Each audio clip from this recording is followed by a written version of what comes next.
Well, good morning. Good morning. Thank you. So there's a story about a couple from Minnesota, and they were experiencing a very cold and dreary winter, and so they decided, well, why don't we come down to Florida to experience some good weather? And they said, well, why don't we see if we can stay at the hotel where we honeymooned 20 years earlier? So they made the arrangements. The only little hiccup was the fact that they couldn't get on the same flight.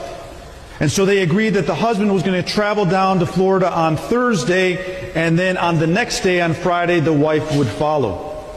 And so the husband arrives safely, he goes to the hotel, he checks in, and he decides to send his wife an email, letting her know that he arrived safely. Well, he inadvertently made a very small mistake. He left out a letter in her email address. So this email went to somebody else.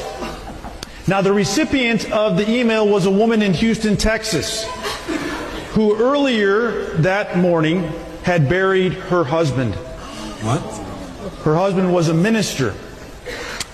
And in the evening, she said, well, let me check my email because I'm expecting that some friends and family who were not able to attend the funeral might be sending me some words of condolence and encouragement. Well, needless to say, when she opened up the first email, she fainted. And her son ran into the room to discover her. She was okay. But he looked at the computer screen, and this is the email that he found. To my loving wife, I've arrived. I know you're surprised to hear from me. They have computers here now, and you are allowed to send emails to your loved ones.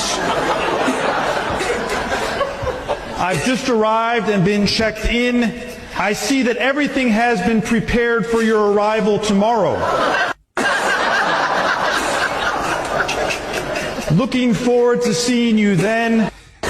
Hope your journey is as uneventful as mine was. P.S. It sure is hot down here.